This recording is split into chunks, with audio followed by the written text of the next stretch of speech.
23 अगस्त 2023 शाम के 6:04 बेंगलुरु के इसरो कमांड सेंटर में सैकड़ों वैज्ञानिक अपनी सीटों पर बैठे थे। कुछ हाथ जोड़े, कुछ आंखें मूंदे, कुछ होठों पर दुआ लिए।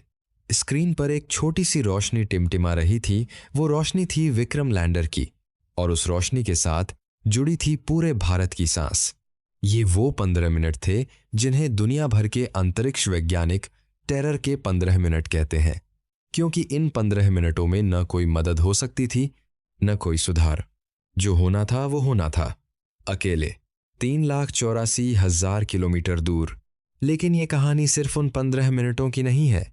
ये कहानी है उन 15 सालों की जो इन 15 मिनटों तक पहुंचने में लगे। ये कहानी है उन हजारों हाथों की जिन्होंने रातों को जागकर, घरों को भूलकर एक सपने को जिंदा रखा। चलिए शुरू करते हैं शुरुआत से। साल 2003। भारत के तत्कालीन राष्ट्रपति APJ अब्दुल कलाम ने एक बात कही जो उस वक्त बहुत लोगों को असंभव लगी। उन्होंने कहा, भारत को चांद पर जाना चाहिए। और उस एक वाक्य ने इसरो के गलियारों में एक आंधी खड़ी कर दी। उस वक्त भारत के पास न इतना बजट था, न इतनी तकनीक, न इतना अनुभव। अमेरिका, रूस और यूरोप दशकों से अंतरिक्ष में काम कर रहे थे। चीन भी इस दौड़ में शामिल हो चुका था। और भारत अभी भी अपने रॉकेट बैलगाड़ियों पर ढो रहा था। हाँ, शाब्दिक अर्थ में। 1963 में भारत का पहला रॉकेट थुम्बा से लॉन्च हुआ था, और उसके हिस्से साइकिल और बैलगाड़ी से लाए गए थे। लेकिन इसरो के वैज्ञानिकों ने हमेशा एक बात मानी, सीमित संसाधन, असीमित सोच। 2008 में चंद्रयान 1 ने उड़ान भरी। ये भारत का चांद की तरफ पहला कदम था। और इस मिशन ने वो किया जो दुनिया की बड़ी बड़ी स्पेस एजेंसियां दशकों में नहीं कर पाई थीं। चांद की सतह पर पानी की मौजूदगी के सबूत खोजे। नासा भी चौंक गया। दुनिया ने पहली बार भारत को एक अंतरिक्ष शक्ति के रूप में देखा। दशकों, लेकिन इसरो रुका नहीं। सपना बड़ा था, अब चांद की सतह पर उतरना था। 2019 चंद्रयान 2। पूरा देश टेलीविजन से चिपका था। प्रधानमंत्री खुद इसरो सेंटर में मौजूद थे। विक्रम लैंडर चांद की तरफ बढ़ रहा था, और फिर 2.1 किलोमीटर की ऊंचाई पर सिग्नल टूट गया। बस खामोशी। वो खामोशी बहुत भारी थी। इसरो के चेयरमैन सिवन रो पड़े। प्रधानमंत्री ने उन्हें गले लगाया। पूरे देश का दिल टूट गया। लेकिन उस रात कुछ और भी हुआ। वैज्ञानिक घर नहीं गए। वो बैठे रहे, डेटा देखते रहे, और एक दूसरे से एक ही सवाल पूछते रहे। कहाँ चूके, क्यों चूके, और अगली बार क्या अलग करेंगे? क्योंकि असली वैज्ञानिक हार नहीं मानते, वो सीखते हैं। चंद्रयान 2 की विफलता के बाद इसरो ने जो किया वो किसी भी प्रेरणा की किताब में होना चाहिए। उन्होंने पूरे मिशन को खंगाला। हर सेंसर, हर एल्गोरिदम, हर सॉफ्टवेयर लाइन को फिर से जांचा। और उन्होंने पाया कि विक्रम लैंडर की वेग नियंत्रण प्रणाली यानी वेलोसिटी कंट्रोल उस आखिरी वक्त में ठीक से काम नहीं कर पाई थी। तो उन्होंने चंद्रयान 3 को पूरी तरह से नए सिरे से डिजाइन किया। इस बार लैंडर को इस तरह बनाया गया कि अगर सब कुछ गलत भी हो जाए तो भी वो टिक सके। इसके पैर मजबूत बनाए गए, सेंसर बढ़ाए गए, और सबसे बड़ी बात, इस बार सफलता की परिभाषा बदल दी गई। पहले की तरह सब कुछ सही होना चाहिए नहीं, बल्कि सब कुछ गलत होने पर भी बचना चाहिए। यही सोच थी जिसने इतिहास बदला। 14 जुलाई 2023 श्रीहरिकोटा LVM-3 रॉकेट, जिसे प्यार से बाहुबली कहा जाता है, आसमान में उठा।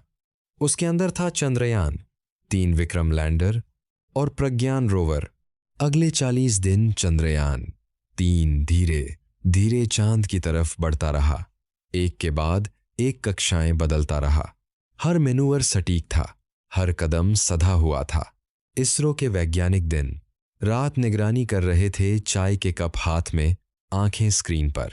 और फिर आया वो दिन, 23 अगस्त शाम के 5:44।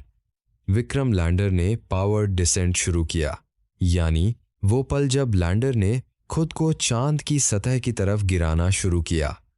इसी को कहते हैं टेरर के 15 मिनट।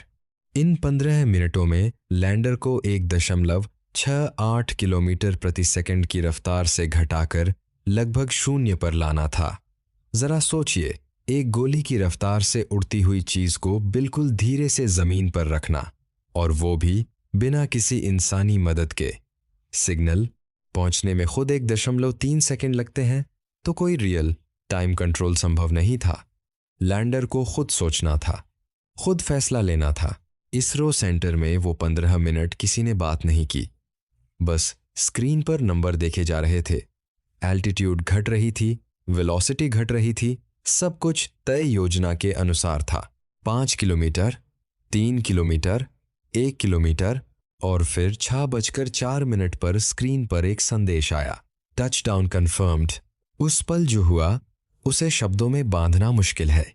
इसरो सेंटर में वैज्ञानिक उठ खड़े हुए। कुछ रो रहे थे, कुछ हंस रहे थे, कुछ एक दूसरे को गले लगा रहे थे। बाहर पूरे देश में शोर था, मंदिरों में घंटियां बज रही थीं, चौराहों पर लोग नाच रहे थे, स्कूलों में बच्चे झूम रहे थे। भारत चांद पर उतर गया था, और वो भी चांद के दक्षिणी ध्रुव पर, जहां आज तक कोई नहीं पहुंचा था। अमेरिका नहीं, रूस नहीं, चीन नहीं, पहली बार भारत। लेकिन रुकिए, ये कहानी यहीं खत्म नहीं होती। जब प्रज्ञान रोवर विक्रम लैंडर से बाहर निकला और चांद की मिट्टी पर चला, तो उसने कुछ ऐसा खोजा जिसने वैज्ञानिकों को हैरान कर दिया।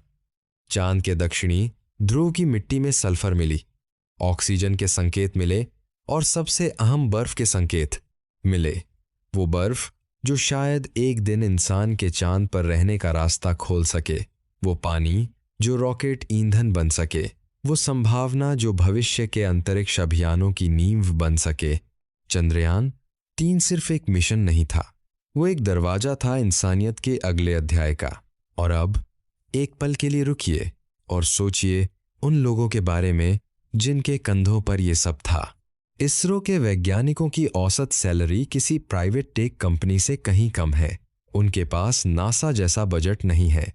चंद्रयान-3 का कुल बजट था लगभग 615 करोड़ रुपए, जो हॉलीवुड की कई फिल्मों के बजट से भी कम है। फिर भी उन्होंने वो किया जो दुनिया में पहले कभी नहीं हुआ था। इस मिशन की टीम में थीं ऋतु कृधाल, जिन्हें रॉकेट वुमेन ऑफ इंडिया कहा जाता है, थीं कल्पना के, जो मिशन डायरेक्टर थीं, थे पी वीर मुथुवेल, जो प्रोजेक्ट डायरेक्टर थे, और थे सैकड़ों अनाम चेहरे जिनके नाम किसी अखबार में नहीं छपे, लेकिन जिनके हाथों ने इतिहास लिखा। ये वो भारत है जो चुपचाप काम करता है, शोर नहीं करता, बस करता है। इस मिशन के बाद दुनिया बदल गई, कम से कम अंतरिक्ष की दुनिया। अमेरिका की नासा ने इसरो के साथ मिलकर अगले मिशन की बात शुरू की। जापान और यूरोप ने सहयोग के हाथ बढ़ाए, और सबसे बड़ी बात, दुनिया के कई छोटे देश जो अंतरिक्ष को अपनी पहुंच से बाहर समझते थे, उन्होंने भारत की तरफ देखा और सोचा, अगर ये हो सकता है तो हम भी कर सकते हैं। भारत ने साबित कर दिया कि अंतरिक्ष सिर्फ अमीर देशों का खेल नहीं है। अंतरिक्ष उनका है जो सपने देखने की हिम्मत रखते हैं। 23 अगस्त, वो तारीख अब भारत के कैलेंडर में हमेशा के लिए दर्ज हो गई है। सरकार ने उस दिन को राष्ट्रीय अंतरिक्ष दिवस घोषित कर दिया, और उस जगह को जहां विक्रम लैंडर उतरा, उसे नाम दिया गया शिव शक्ति पॉइंट। शिव विनाश और सृजन का देवता, शक्ति ऊर्जा और साहस की प्रतीक, मिलकर एक नई शुरुआत का प्रतीक। तो अगली बार जब आप रात को चांद देखें, याद रखिएगा, उस चांद पर एक निशान है। उस चांद की मिट्टी में एक पहिए के निशान है, और उन निशानों के पीछे है एक देश की कहानी, जिसने संसाधनों की कमी को कभी सपनों की कमी नहीं बनने दिया। वो 15 मिनट सिर्फ एक लैंडिंग नहीं थी, वो 15 मिनट थे एक सभ्यता का चांद को छूना। वो 15 मिनट थे हजारों वैज्ञानिकों की जिंदगी का सबसे बड़ा पल। वो 15 मिनट थे भारत का इतिहास में अपना नाम सुनहरे अक्षरों में लिखना। और वो 15 मिनट थे एक याद दिलाना पूरी दुनिया को कि जब भारत ठान लेता है तो चांद भी पास आ जाता है।